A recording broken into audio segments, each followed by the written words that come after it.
Bismillahirrahmanirrahim. Assalamualaikum warahmatullahi wabarakatuh. Apa kabar anak-anakku sekalian di seluruh penjuru Nusantara? Semoga tetap sehat, tetap semangat belajar, meski harus belajar di rumah masing-masing. Islam adalah agama yang sangat peduli terhadap kesehatan umatnya. Salah satu buktinya, Islam membahas mengenai makanan dan minuman yang halal untuk kita konsumsi dalam kehidupan sehari-hari. Islam menganjurkan kita untuk menjauhi makanan dan minuman yang haram karena itu berbahaya bagi tubuh kita. Materi pembelajaran pendidikan agama Islam dan budi pekerti untuk kelas 8 ini akan kita bahas bersama saya, Bapak Subair dari SMP Negeri 2 Pinrang, Sulawesi Selatan. Selamat mengikuti. Mengawali pembelajaran kita hari ini, mari anak-anakku sekalian kita berdoa. Semoga ilmu yang akan kita pelajari mendapat berkah dan bermanfaat. Bismillahirrahmanirrahim. Rabbi zidni ilma warzuqni fahma waj'alni minas solihin. Ya Allah, tambahkanlah aku ilmu dan berikanlah aku pemahaman dan jadikanlah aku termasuk golongan orang-orang yang soleh. Amin. Adapun tujuan pembelajaran kita, yang pertama menjelaskan pengertian makanan dan minuman yang halal dan haram. Yang kedua, menjelaskan jenis-jenis makanan dan minuman yang halal dan haram. Yang ketiga, menunjukkan dalil tentang makanan dan minuman yang halal dan haram. Lalu yang keempat, menjelaskan manfaat mengonsumsi makanan dan minuman halal. Lalu yang kelima adalah menjelaskan akibat yang dapat ditimbulkan dari mengonsumsi makanan dan minuman yang haram. Sebagai pengantar materi ini, mari anak-anakku kita menyimak cuplikan video yang cukup baik menggambarkan tentang kuliner halal dari pengalaman seorang YouTuber Indonesia di Korea Selatan. Mari kita simak.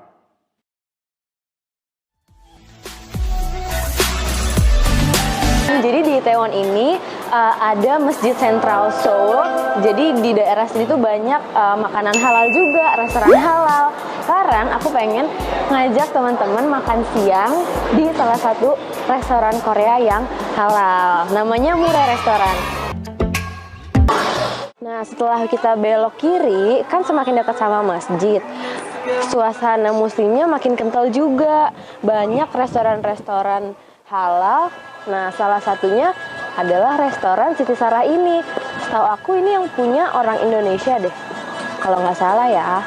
Kalau di Itaewon ini sih restorannya kebanyakan restoran halalnya itu restoran Turki gitu, restoran Timur Tengah, India, kayak gini-gini.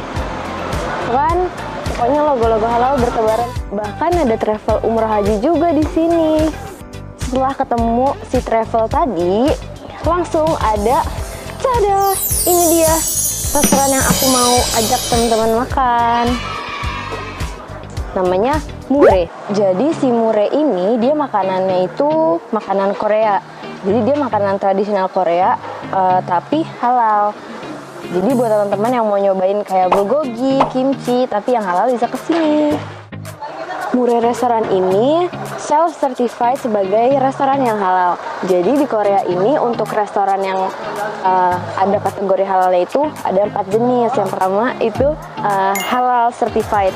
Kalau dia udah halal certified, itu artinya restoran tersebut benar-benar udah disertifikasi halal sama Korean Muslim Federation. Terus level yang kedua, itu yang paling halal tuh. Nah, kalau yang kedua itu namanya self-certified. Jadi meskipun dia itu belum dapat sertifikasi dari KMF, tapi yang punya itu orang Muslim. Jadi semua bahan makanannya itu dipastikan halal. Wah, restorannya udah mulai rame. Ayam, terus sayuran, terus ada tteokbokki juga. Semuanya itu dimasak pakai saus gochujang. Side dishnya apa aja sih? Biasanya yang dapat itu odeng. Terus ada kim atau rumput laut. Terus ada ikan teri. ini apa ya? Tribalado. Tribalado sama ada kimchi. Setelah kenyang, aku sekarang udah jam 4.41. Nah, anak-anakku sekalian, tadi kita telah menyimak cuplikan video yang memberikan informasi kepada kita tentang kuliner halal. Informasi dalam cuplikan video itu ternyata sangat relevan dengan Quran Surah Al-Ma'idah ayat 88. Mari anak-anakku kita bersama-sama membaca Quran Surah Al-Ma'idah ayat 88 ini. A'udzubillahi minasyaitonirrajim. Bismillahirrahmanirrahim. Wa kulu mimma razaqakumullah halalan thayyiba wattaqullaha allazi antum bihi mu'minun. Dan makanlah dari apa yang telah diberikan Allah kepadamu sebagai rezeki yang halal lagi baik, dan bertakwalah kepada Allah yang kamu beriman kepadanya. Quran Surah Al-Ma'idah ayat 88. Nah, anak-anakku sekalian, setelah kita meliterasi ayat tadi, ada dua syarat makanan sesuai dengan syariat Islam. Apakah itu? Mari kita temukan bersama. Jadi, dua inti kandungan ayat tadi adalah, yang pertama, makanan itu syaratnya harus halal, yang berarti boleh berdasarkan ketentuan syariat Islam. Yang kedua, makanan itu syaratnya harus thayyib atau baik, mengandung nutrisi, bergizi dan menyehatkan. Nah, sekarang anak-anakku semakin paham bahwa bagi seorang muslim, makanan dan minuman yang dikonsumsi tidak asal mengenyangkan, tapi harus memenuhi dua syarat tadi, halalan dan thayyiban. Setelah kita mengetahui dua syarat utama makanan yang sesuai dengan syariat Islam, selanjutnya ada 3 kriteria halalnya makanan dan minuman. Ketiga kriteria itu adalah: 1, makanan yang halal berdasarkan wujud atau zatnya. Artinya tidak termasuk makanan yang diharamkan oleh Allah Subhanahu wa taala. Yang kedua, cara mendapatkannya. Artinya makanan yang kita konsumsi diperoleh dengan jalan yang benar, misalnya tidak mencuri, merampok, korupsi dan lain sebagainya. Nah, yang ketiga, proses pengolahannya harus sesuai dengan syariat Islam. Jadi ketiga hal ini, wujudnya, cara mendapatkannya, proses pengolahannya adalah kriteria halalnya makanan dan minuman. Nah, anak-anakku kira-kira sudah paham inti dan poin penting syarat dan kriteria makanan halal? Lalu bagaimana jenis-jenis makanan yang halal berdasarkan wujudnya? Mari ikuti penjelasan berikut ini. Yang pertama, makanan halal karena ada dalil baik Al-Quran maupun hadis yang secara jelas membolehkannya. Hal ini kita dapat pahami dari sabda baginda Rasulullah sallallahu alaihi wasallam, Allahumma shalli wa sallim wa barik alaihi, al-halalu ma ahallallahu fi kitabihi wal haramu ma harramallahu fi kitabihi wa ma sakata anhu fahuwa mimma afalakum, rawahu Ibnu Majah wa Tirmizi. Apa yang dihalalkan oleh Allah dalam kitabnya adalah halal, dan apa yang diharamkan Allah di dalam kitabnya adalah haram. Dan apa yang didiamkan, tidak diterangkan, maka barang itu termasuk yang dimaafkan. Hadis riwayat Ibnu Majah dan Tirmizi. Selanjutnya yang kedua, makanan yang halal adalah makanan yang tidak kotor dan tidak menjijikkan. Hal ini berdasarkan firman Allah Subhanahu wa taala dalam Quran surah Al-A'raf ayat 157. A'udzubillahi minasyaitonirrajim. Bismillahirrahmanirrahim. Wa yuhillu lahumut thayyibat wa yuharrimu 'alaihimul khaba'ith. Artinya, dan yang menghalalkan segala yang baik bagi mereka dan mengharamkan segala yang buruk bagi mereka. Dan yang ketiga, makanan yang halal, karena makanan itu tidak mendatangkan mudarat, tidak membahayakan kesehatan tubuh, tidak merusak akal, serta tidak merusak moral dan akidah. Hal ini bisa kita temukan dalam Quran surah Al-Baqarah ayat 168. A'udzubillahi minasyaitonirrajim. Bismillahirrahmanirrahim. Ya ayyuhan nasu kulu mimma fil ardi halalan thayyiba wa la tattabi'u khutuwatis syaitan innahu lakum aduwwum mubin.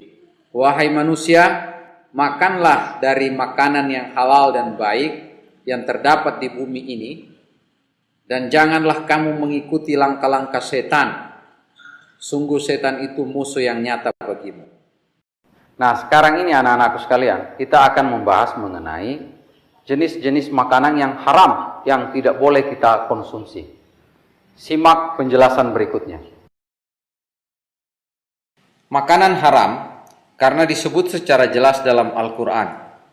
Mari kita membaca Quran surah Al-Ma'idah ayat 3. Ayo ikuti saya.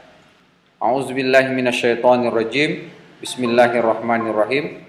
Hurrimat alaikumul maitatu waddamu wa lahmul khinziri wa ma uhilla li ghairillahi bih wal munkhaniqatu wal mawquzatu wal mutaraddiyatu wan natihatu wa ma akalas sab'u illa ma zakkaitum wa ma zubiha 'alan nusubi wa an tastaqsimu bil azlam dzalikum fisq.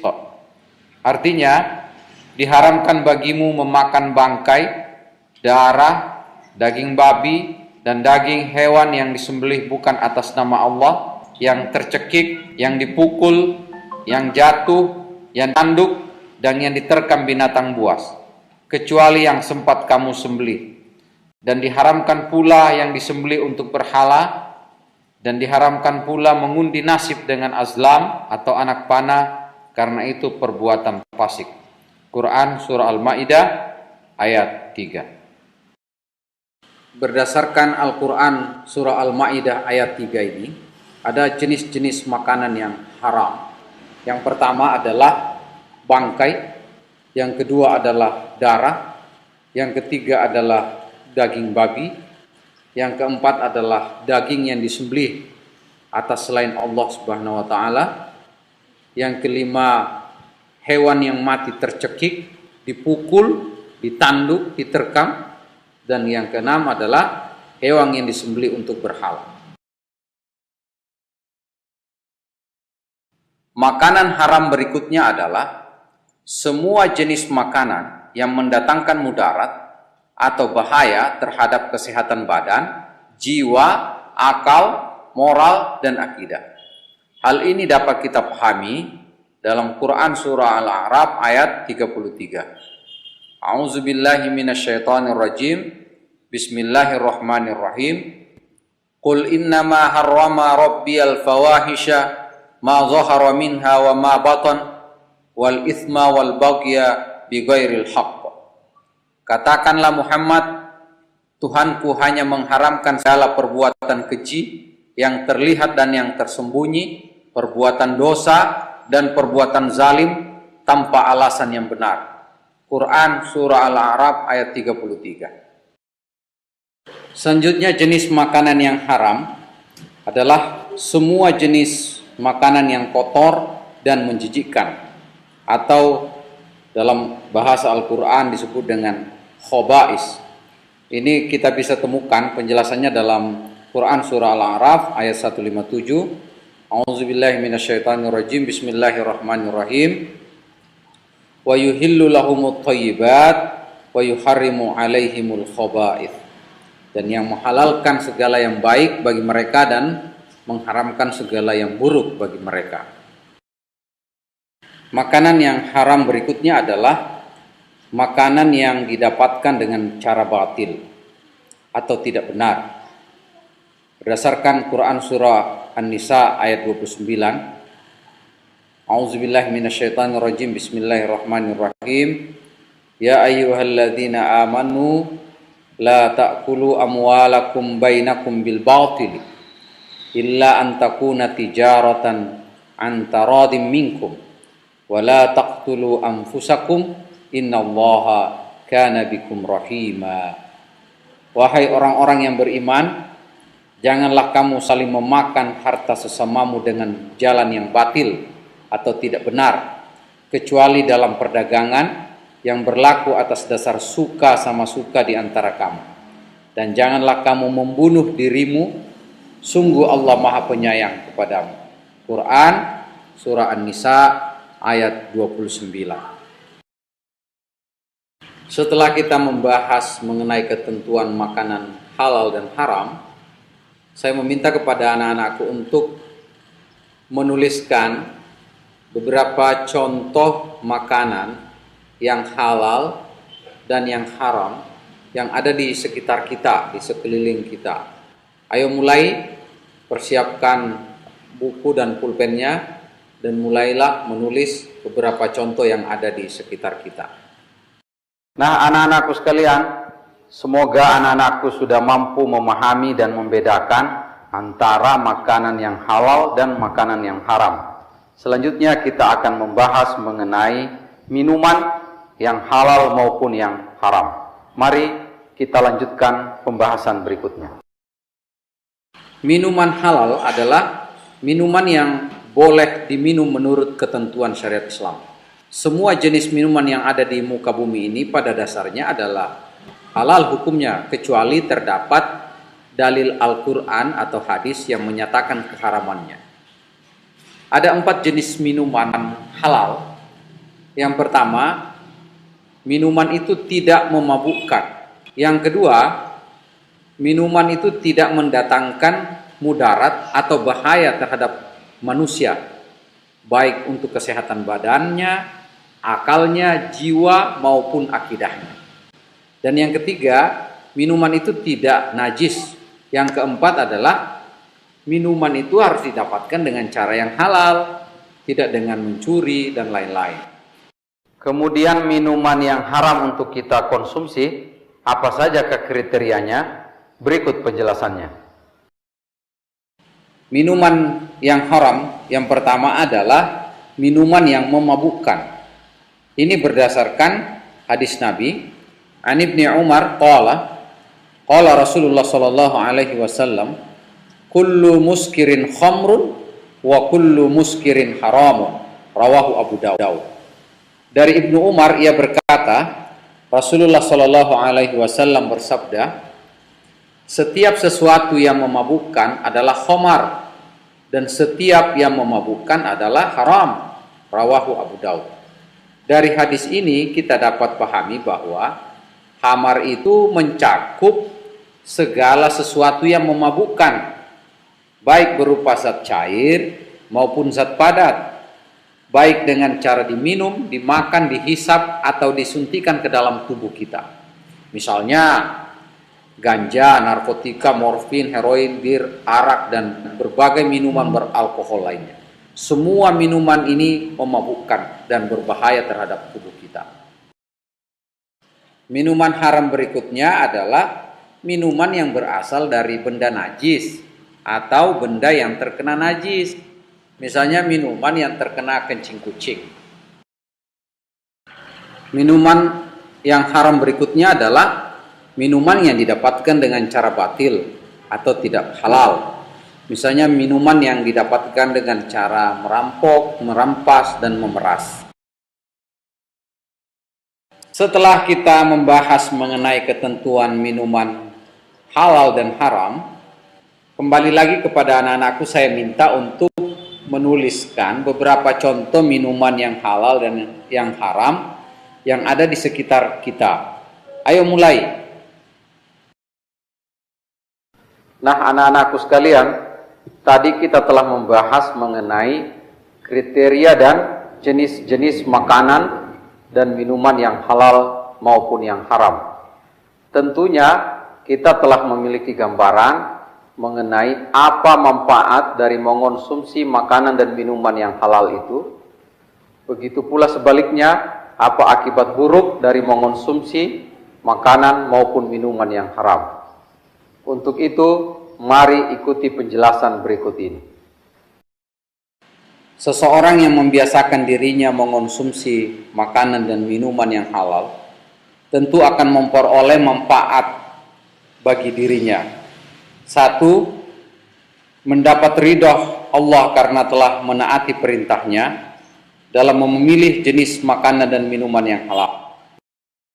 Yang kedua, memiliki akhlakul karimah, karena setiap makanan dan minuman yang dikonsumsi akan berubah menjadi tenaga yang digunakan untuk beraktivitas dan beribadah.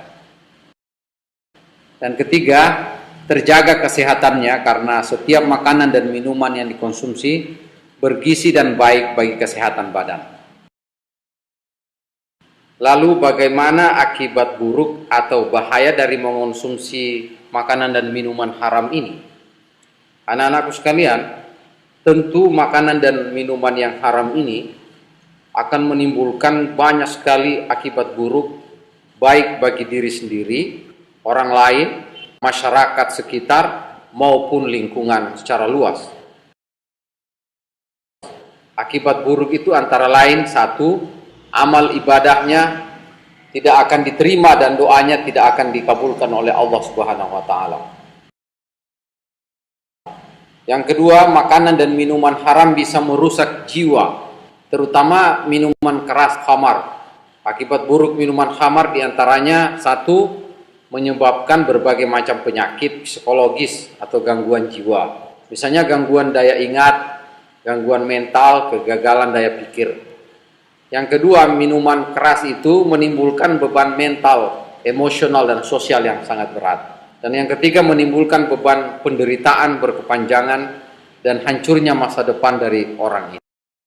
Selanjutnya, makanan dan minuman yang haram dapat mengganggu kesehatan tubuh.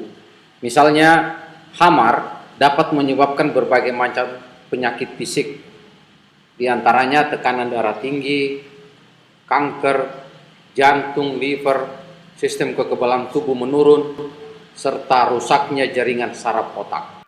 Selanjutnya, mari kita simak cuplikan video animasi berikut yang menjelaskan bahaya dari mengonsumsi alkohol. Pernah nggak kamu penasaran gimana caranya suatu minuman yang kita sebut alkohol dapat mempengaruhi badan kita? Gimana caranya? Cuma dengan mengkonsumsinya lewat mulut yang harusnya tujuannya ke lambung, malah bikin kita pusing dan bahkan sampai mabuk.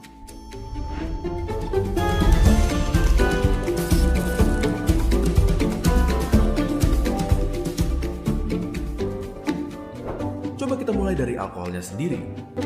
Apa yang kita kenal dengan alkohol yang dikonsumsi manusia sering juga dikenal dengan sebutan etanol, merupakan senyawa yang kecil. Lebih kecil lagi. Sedikit lagi. Oke. Kenapa sekecil itu? Karena etanol bisa melewati celah yang sangat ketat. Bahkan di salah satu barrier atau pelindung terpenting yang ada di tubuh kita. Coba bayangkan, senyawa-senyawa ini membaur ke dalam saluran darah kita secepat 20 menit bahkan di saat perut kita penuh. Namun, yang sebenarnya membuat kita sampai bisa merasa pusing adalah fakta bahwa senyawa alkohol bahkan membaur ke dalam otak kita. Tapi, bagaimana caranya? Otak kita dilindungi oleh suatu lapisan bernama blood-brain barrier yang fungsinya adalah meregulasikan komponen di dalam darah yang bersirkulasi ke dalam otak. Tapi, karena ukuran senyawa etanol yang sangat kecil, dia dapat dengan mudah menembus blood-brain barrier melalui darah melewati pertahanan tersebut. Inilah yang dapat membuat kita merasa pusing, mual, dan lain-lainnya. Terlalu banyak alkohol dapat memperburuk efek-efek tersebut dan bisa saja membuat kita tidak sadar sama sekali terhadap lingkungan sekitar sekalipun. Kita bisa menjadi terlalu percaya diri, bisa saja muntah, jatuh tidak sadar, dan bahkan koma atau meninggal. Secara alami, hati kita dilengkapi dengan perlengkapan yang memadai untuk menghancurkan senyawa alkohol ini. Tetapi, itu berarti meminta hati kita untuk bekerja lebih keras, lebih dari yang seharusnya. Terlalu banyak alkohol dapat menyebabkan pembesaran pada hati yang disebut alcoholic liver disease. Pada kasus yang berkepanjangan, memaksa hati kita untuk bekerja terlalu keras dapat membuatnya kewalahan dan mati. Kebetulan kita tidak bisa hidup tanpa hati. Tidak hanya itu, alkohol juga mengganggu produksi darah di dalam sumsum tulang dan mengakibatkan anemia, suatu kondisi di mana tubuh kita tidak mempunyai cukup banyak sel darah merah dan dapat mengakibatkan kelelahan dan bahkan mengancam nyawa jika berlanjut terlalu parah. Jadi, seberapa banyak alkohol yang bisa kita minum? Jawaban yang benar adalah tidak sama sekali. Suatu penelitian menunjukkan bahwa meminum alkohol 1 hari saja meningkatkan kemungkinan berkembangnya masalah kesehatan sebanyak 0,5% dibanding mereka yang tidak mengkonsumsinya. Bagaimana menurut kalian? Apakah fakta-fakta ini cukup mengerikan atau terdengar biasa saja? Apakah kalian suka membahas fakta-fakta seperti ini? Bantu teman kalian mengetahuinya juga dengan membagikan video ini agar mereka bisa cari cara lain untuk melupakan mantan. Jangan lupa subscribe dan sampai ketemu di video berikutnya.